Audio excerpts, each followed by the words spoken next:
Hello friends, welcome back to Nitya वेस। तो आज इस वीडियो के अंदर हम करने वाले हैं जॉन कीट्स। जो आपके सिलेबस के अंदर जो नेक्स्ट पोइट है जॉन कीट्स, उनकी जो पोएम है ode to the Grecian urn, ode to a Grecian urn, उसको हम करने वाले हैं यहाँ पर। तो इस पोएम के अंदर भी, इस ओड में भी 5 स्ट्रेंजर्स हैं जो कि 10-10 लाइन्स की हैं। तो हम वन बाय वन उन सबको करेंगे। जैसा कि आपको पता है कि हर स्ट्रेंजा के लिए एक अलग से वीडियो बनेगा और आपको अच्छे से उस स्ट्रेंजा को समझाया जाएगा, ताकि आपको एग्जाम में कोई दिक्कत ना आए और आपको अच्छे से आपका ये क्लियर हो। तो चलिए आज स्टार्ट करते हैं। तो आज हम करने वाले इस पोएम को स्टार्ट कर रहे हैं ओ टू ए ग्रीशियन अर्न। तो ये पोएम जॉन कीट्स ने लिखी है 1819 में। और ये जो ईयर था जॉन कीट्स की लाइफ में 1819, ये काफ़ी क्रिएटिव ईयर इनका रहा, क्योंकि काफ़ी अच्छे अच्छे वर्ड इन्होंने इस ईयर में लिखे थे। ओ टू ए नाइटिंगेल उनका काफ़ी फेमस है, जो कि मैं आपको पीछे जो वीडियोस हैं जॉन कीट की, जो अलग से वीडियो बनाई गई है जिसमें उनके वर्क्स, उनका लाइफ टाइम, वो सब कुछ डिस्कस किया गया है एग्जाम पॉइंट ऑफ व्यू से, तो उसमें आप देख करके समझ सकते हैं। तो 1819 में इन्होंने ये ओड लिखा। और ये जो ओड है, इन्होंने एक एक अर्न को देखा। अर्न होता है एक तरह का सुराही जैसा बर्तन होता है, और इस बर्तन के ऊपर की गई कलाकारी को जब पोइट ने देखा तो उन्होंने ये पोएम लिख डाली। तो चलिए, आज बड़ी ही अच्छी पोएम है, बड़ी ही प्यारी पोएम है, और इसको स्टार्ट करते हैं। तो इस जो पोएम है, इसके अंदर जो फर्स्ट लाइन है, दाउ स्टिल अनरेविश्ड ब्राइड ऑफ कैटनेस, यहाँ पे जो दाउ वर्ड है ये यूज किया गया है ग्रीशियन अर्न के लिए। पोइट है वो ग्रीशियन अर्न से बोल रहे हैं। जैसा कि मैं आपको जो पिछला जो ओड मैंने पढ़ाया था आपको, जो ओ टू ए वेस्ट विंड, जो कि पर्सी बेस्ट शैली का था, उसमें मैंने आपको बताया भी था कि जो ओड होता है, ओड किस फॉर्म में लिखा जाता है। इसमें पोइट ऐसे लिखता है मानो किसी से दूसरे से बात कर रहा हो, किसी दूसरे व्यक्ति से उसे सजीव मानकर उससे बात की जाती है। फिर चाहे आगे वो चीज़ कोई निर्जीव चीज़ भी हो तो भी उसे सजीव मान करके उससे बात की जाती है। तो जैसे कि लास्ट पोएम वेस्ट विंड के अंदर भी ऐसे ही था, और अब ये जो पोएम है इसके अंदर जो अर्न है, जो एक बर्तन है सुराही जैसा, उसके अंदर उसको जो पोएट है उससे बात कर रहा है, उसको बोल रहा है, दाउ स्टिल अनरेविस्ड ब्राइट ऑफ कैटनेस। तो ये फर्स्ट लाइन है, बड़ी अच्छी लाइन है। इन्होंने बोला है पोएट ने, जॉन कीट्स ने, कि जो तुम हे अर्न, जो ग्रीशियन अर्न मतलब जो ग्रीक जो बर्तन होते हैं उनके बारे में बात की गई है, कि तुम अभी भी जो क्वाइटनेस है, क्वाइटनेस मतलब शांति, क्वाइटनेस की तुम ब्राइड दुल्हन रखती हो। अनरेविश्ड ब्राइड, जो पोएट है उन्होंने जो ग्रीशियन अर्न है उसे बोला है, उसके बारे में बोला कि हे ग्रीशियन अर्न, तुम क्वाइटनेस की अनरेविश्ड ब्राइड लगती हो। अनरेविश्ड ब्राइड हो, अनरेविश्ड होता है अनटस्ट, जिसे ऐसी दुल्हन जिसे अभी किसी ने छुआ नहीं है, अनटस्ट, एक तरह से पवित्र। तो यही बोला गया है कि हे ग्रीशियन अर्न, तुम क्वाइटनेस की अनरेविश्ड, अनछुई ब्राइड हो, दुल्हन हो। Thou foster child of silence and slow time, thou मतलब फिर ग्रीशियन अर्न को बोला जा रहा है कि तुम क्या हो, तुम फोस्टर चाइल्ड। फोस्टर चाइल्ड होता है जो गोद लिया हुआ बच्चा होता है। फोस्टर मतलब गोद लिया हुआ, जो अपना ना हो, गोद लिया गया हो।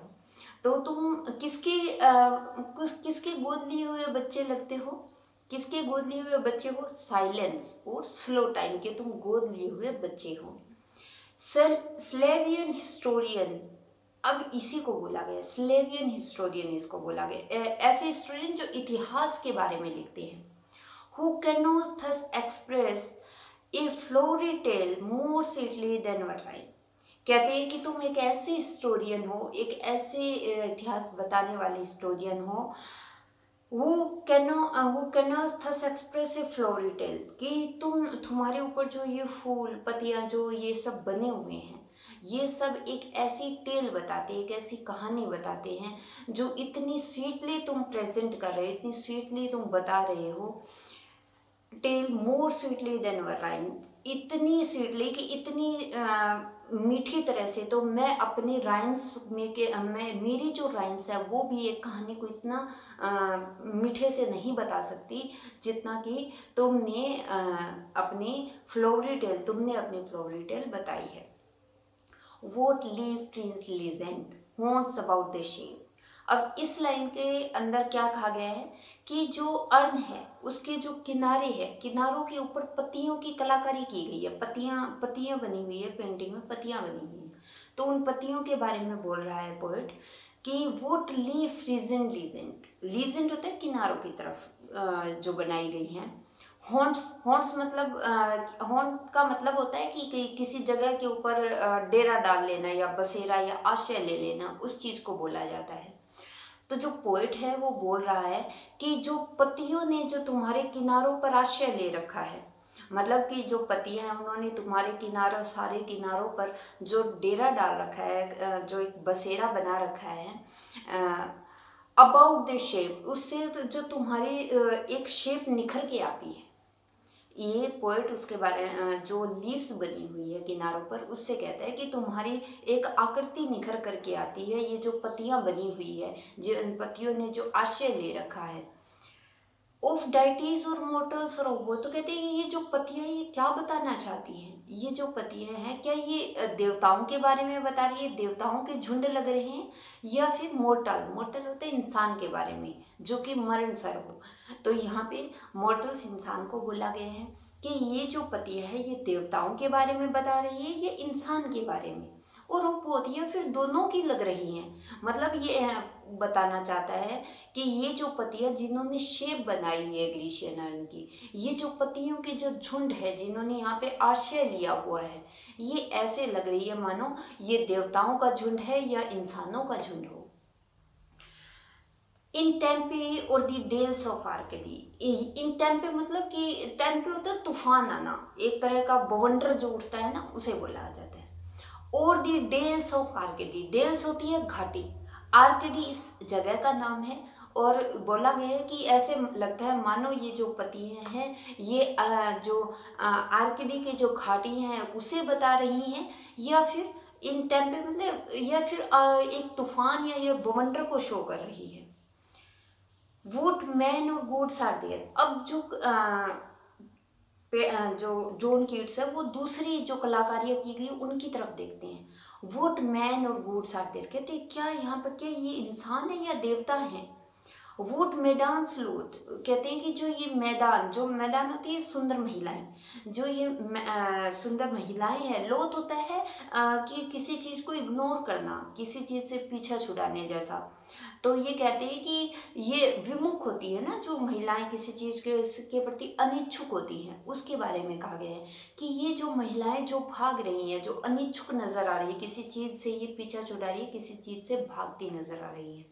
वोट मैड परस्यूट, तो कहते हैं कि और दूसरी तरफ मैड परस्यूट का मतलब कि आशिक मतलब कुछ आशिक इनका पीछा कर रहे हैं, कुछ लड़के नौजवान आवारा लड़के मैदान का पीछा कर रहे हैं, और ये उनसे अन्य मतलब उनसे पीछा छुड़ाना चाहती है, उनकी अनिच्छुक नज़र आ रही है, उनसे भाग रही है, उनसे दूर भाग रही है।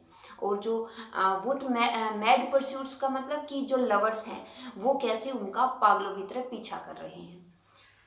वुड स्ट्रगल टू escape, और कहते और इन्हीं की इसी दृश्य को बता रहा है पोइट कि वुड स्ट्रगल टू escape, कि मतलब ये जो महिलाएं हैं मैडान्स हैं ये उनसे बचना चाहती है, उन लवर्स उनको पकड़ ना लें, तो उनके लिए ये बोल रही हैं कि वुड स्ट्रगल टू escape, कि ये क्या क्या एक क्या स्ट्रगल चल रही है बस निकलने की इन मैडान्स के द्वारा।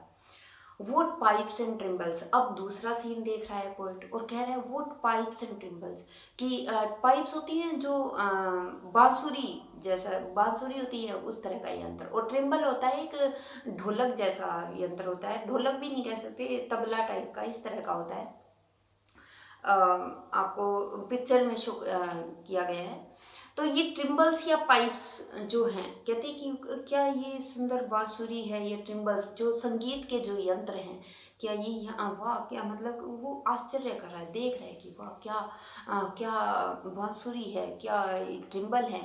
What wild एस्केस्टेसी।